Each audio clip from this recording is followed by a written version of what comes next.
not the color scheme at all. Well, all right. So this is a talk on searchable encryption. I promise, however, that it should be quite light on the technical details. The only thing that involves crypto in here is a pseudorandom function, which I'm actually going to just pretend is a hash function with a key on it. Nope, those are not my, these are my slides. They're just, the colors are way off. But I don't think that'll be that much of a problem. OK, so the actual motivation for this talk was not making some advance in searchable encryption. It was seeing if you could use this to add features for end-to-end encrypted messaging. Yes, there we go. Because, well, OK. Right, so the thing with end-to-end encrypted messaging, right, I think we all sort of realize in this day and age you don't want a server that has plain text copies of your email. It's subject to all kinds of attackers, including nation states. But the thing is, we realize this, but the normal people who are using these systems don't necessarily care. And so the only success, really, the community has had in terms of deploying these things is by doing it in a way in which none of the users really noticed. So the best example of this I have is WhatsApp, which originally was not end-to-end encrypted. Their servers could see everything that was going on. But at some point, the founders decided that this was important to them, and they basically just turned it on, I think, almost roughly overnight. And really, no one was the riser. Nothing about the way they used the system changed. They had all the features they wanted, and so you just got this for free. We've also seen this happen with iMessage when people moved from using SMS to using Apple's chat app. This was in 2011. And then, interestingly, you also get this in WebRTC video chat, this notion of no one needs to know that it's end-to-end encrypted. And the funny thing with that, I'll just add, is the encryption there is so transparent that I know developers who didn't notice that they were doing this. I know of one company that actually deployed video chat in an app they had, and then later went and asked the security group, hey, how secure is this? And the answer was, hey, guys, you actually deployed end-to-end encryption, and you didn't even notice. So this is a nice idea. It's really the best way we have to getting this stuff done. But the problem is that it only works for certain kinds of messaging. If you're trying to do something like email, right, or anything that's trying to function as a replacement for email, you can't just drop in encryption and have the user not notice. Because aside from all of your UX problems and protocol problems that maybe you can get fixed with engineering or using a new custom protocol or something, email and things like that require search. People expect to be able to keep their mail for a long time and search on it. And this causes a serious problem if you can't have a server that keeps the index, right? Because we're dealing with people who have space-limited devices, people who can't install updates on their phone because they don't have the gig of free space to download it, decompress, and use it. And so you can't just store all of your mail or even the index for all of your mail, which is like a gig or two for some people, on a device like this. And so you can't do this drop-in replacement for email or anything that's trying to replace email. So how do you do search encryption then? Well, how do you do search then on email where you can't trust the server to keep an index? And this is where searchable encryption comes in, because you want to try to do this. And there's a great quote about this. I was working as an intern at Yahoo 2 years ago on their end-to-end encrypted messaging system protocol for email. And the VP of mail at the time basically said that he's not particularly thrilled with building an apartment building which has the biggest bars in every window. This was in context to taking email, which users had what they wanted, and adding end-to-end encryption to it. And there are two things I like about this quote. The first is it's sort of a succinct description of the problem of like, look, there's really a usability issue here. And second, this quote actually is from a New York Times article on Yahoo getting hacked by a nation state and someone getting in and getting all their data. Right? So you both have why this is tricky and also in context why it's important. Right? You really are subject to these kind of things. So to get around this problem, you need to somehow provide users with the features they expect. You need to provide them with search, and yet do it on encrypted mail. Right? So this brings us to a reasonably well-studied problem in computer security of searchable encryption. This is a well-studied cryptographic primitive, and maybe the hope is, right, this was my hope when I was given the task when I was an intern, was, great, I can just read like 5 or 6 papers, go point someone to something, and then I can go on to doing other things, were that were the case. So searchable encryption sort of seems probably to most of you like black magic. It sort of seemed like that to me when I got started in this, because you would think of some weird encryption and some version of grep that can run unencrypted data. And indeed, you can build those kind of systems, but they're quite inefficient and not particularly secure, and that's not usually what people mean when they say searchable encryption. What they really mean is just a way to build an encrypted index. So a normal index, of course, maps words that you have to the files they appear in. So dog, for example, appears in file 21, 27, and 31, for example. This is just, otherwise known as an inverted index. So the nice thing about this is you can generate it on your device. You can upload the index to the server. And now you don't have to store the index on your system, but now you can easily search on it, because you send the server the word you're looking for, it does the lookup, sends you back the files. But the problem, of course, is this index has the message contents in it, and if you don't trust the server, which clearly we shouldn't see Yahoo getting hacked, you need to somehow encrypt this. And so the question is, can you encrypt the index, right? And so this actually is fairly straightforward. It's just a simple, naive approach.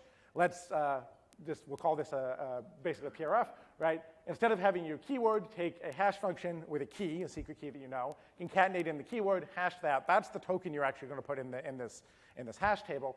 And then you're just going to, instead of storing the list of files, you're going to store an encrypted list of the files that the server can't read. And so this gives you some notion of privacy. The server can't really see what's going on. And then you can still do the same, generate the index locally on your device. Now you have a secret key. You upload it to the server, which doesn't have the key, and you can still do the same search, right? Instead of sending the actual keyword, you send hash of key concatenated with keyword. For those of you who know crypto, this is actually a PRF, but it's easier to describe it as this. And so this is nice, but there's a problem, right? This leaks frequencies, right? You can see that "the" was the most frequent word in the system, and now this encrypted blob is the longest set of files. And if you know the frequency of your corpus, if you know the frequency of English, you will, in fact, leak a huge amount of data on this. So this is not secure, right? We just simply can't do this. And so instead, what we need to do is somehow hide what's going on. And this is where we start to run into problems, because the standard approach to doing this is to break up this list into single random entries that are at random locations. So instead of encrypting all of your files, you encrypt one file name, and you put it at a random location. So like the first file that contains "the" is at h of key concatenate the concatenate 0. The next one is at h of key concatenate the concatenate 1, which, because this is a PRF or a hash, is a completely different random location. And then the next one is, of course, at the next location. So you're basically putting this at random locations in each place. And the reason this solves your problem is now the server can't tell, if you do a bunch of reads, whether they're from different keyword searches or the same search. So the randomization has helped. But for those of you who work on systems or have any background in dealing with things in the cloud and making things scale, you'll know that random reads are basically the worst thing you can run on a file system. And so this is not an approach that's really viable. In particular, Yahoo's mail search system, and I assume most people's mail search systems, are already I/O bound. And so if you do this, right, you go from trying to read off for one keyword a bunch of documents in one contiguous read to doing in random reads. And so if you have 25 or 50 documents that a keyword appears in, you have just had to do 25 or 50 times as much I/O, disk I/O, to get this to work. And that just is not a viable thing, right? You've effectively, multiplied the number of users the system has to support by a factor of 10 or 20, and yet they don't have the compensatory ad revenue to go along with that. So no manager at anywhere is ever going to deploy this. And so we can't do this, right? This just does not scale. And this is where the problem comes in, right? How do you get this to work at a scale of an email provider that's trying to do free search and email for people on very thin margins on commodity hardware, right? And so despite all this, despite this being bad, the interesting thing from sitting at a mail provider and looking at the data is that if we ignore this I/O problem, searchable encryption actually looks kind of feasible, because email search, at least at Yahoo, was quite simple.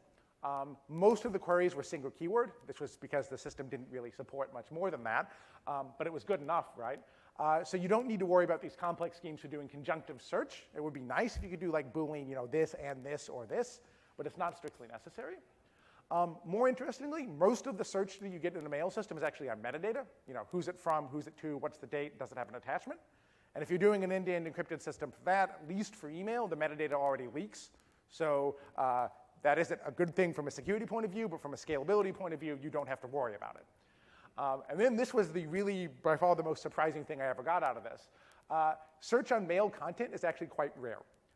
Yahoo got on the order of 250 searches a second across all of their users on content, not on metadata.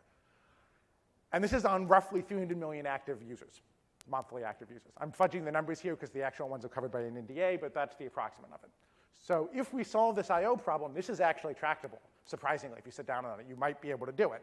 But we have to solve that. And so how do you do this? Well, the problem is you have this inefficient index. And so the obvious solution is to, instead of storing single files at random locations, store a group of files of like 15 or 20 or 30 or 100, whatever it works out for the parameters on your system, probably some function that fits in the block size of the disk. And so this approach is actually quite effective. A set of papers, one at Crypto and one here last year, that scaled this approach to work with terabytes of data, which is far more in excess of what you'd ever have to do with mail indexes. But the problem is that this approach assumed that you had all of your messages you were indexing, all of the documents, when you created the index, and then nothing really changed. In particular, this is not the case with mail, right?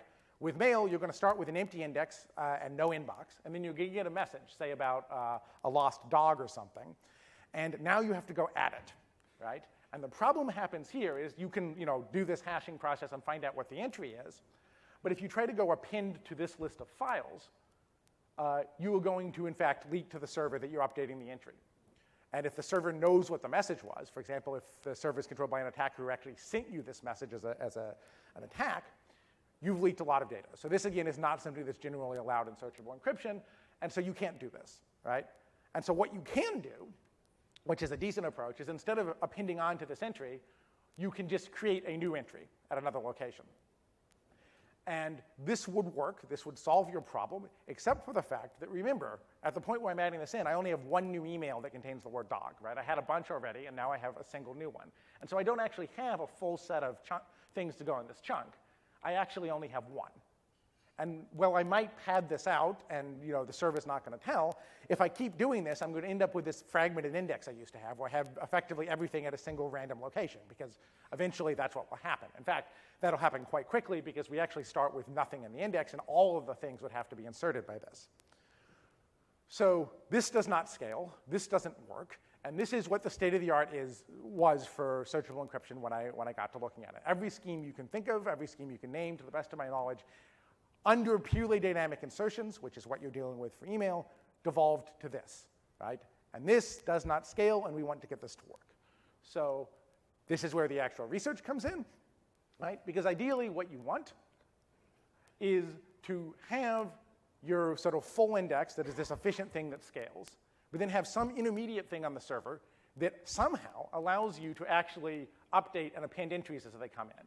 And this can be finite size, because eventually, when you append enough entries to something, when you get enough documents with this keyword in it, you can just evict the thing from there and put it into the full index. And so this is a finite size thing. So we've gone from having to maintain an index on very large sets of documents, which the full index will handle, to something that can now maybe deal with more tractable problem. And so to do this, the question, of course, is how do you build this thing? This is sort of if you're going to do this, you need to be able to build this box. It needs to be able to hide what's being read and what's being updated by from the server, because the server is our adversary in this setting.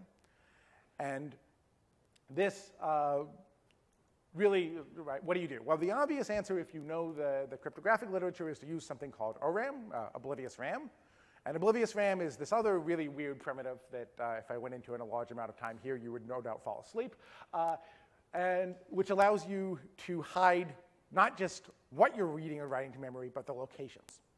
And so the way you build this at a very high level is first, obviously, if you're going to hide what you're reading and writing, you need to encrypt the memory.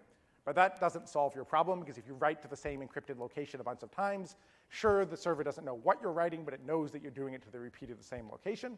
And that, of course, would get us back to this problem where we leak what you're updating, right? Because if you keep updating just one keyword, then we've leaked the frequency of the keyword, and we're back to this problem, right? So the second point that ORAM does is it basically shuffles all of the memory every time it does a read and write. And the cool trick is you don't have to just download the entire thing and permute it. You can actually do far more efficient sort of incremental shuffling techniques. And in particular, the thing we actually use in our paper, and I'm not going to go into the details of it, is path ORAM. And this has sort of logarithmic overhead for shuffling the systems, which is actually quite cool. But it turns out that if you were to use this, right, you have this Oblivious updatable index, which is this thing we want to build, and you're trying to do search and updates on it. So what happens is you end up doing a read to do a lookup on the index. You have to shuffle, you do a read. To do another lookup, you have to shuffle. And this is sort of not very efficient or ideal because in searchable encryption, right, we leak what we're reading. We leak repeated reads, right? Because if you do the same search multiple times, you're going to use the same hashed search token. And more significantly, you're going to return the same files every time. And so it's just acceptable in a searchable encryption setting to say, look, the adversary learns when you're doing the same search repeatedly. They don't learn what it is, but they learn what you did. And ORAM here actually hides that. And there's no reason to do that, because actually it would get leaked anyway. And so what we'd like to do is get into something more efficient where we get rid of these extra shuffles. It turns out, however, that you can't do that, because this would actually leak too much information. But what you can do is rearrange the system so that you don't have to do the shuffles interleaved. You can do them at the end of the system. And now there is some serious optimizations you can do, because if you're trying to shuffle the thing multiple times, you get a bunch of overlap on the data you're reading and writing, and it actually gets a lot more efficient. Right? And then the other thing you can do is you can actually move when you're doing the shuffling from when you do the search. So now we have search that is fast. We just do a simple lookup read to an index. And then later we incur this debt that we can do at any other time we want, where we have to do the shuffling. And we have to do it before we do an update, but it doesn't have to be when I search for some term in my mail.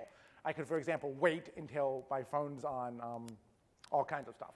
So this works out. You can even do better analysis when you get to batching multiple emails that come in. And this is nice. We actually built a prototype. You get something like 99% savings compared to this naive approach where you do random locations, and even savings compared to just building this with ORAM. So with that, I will take questions.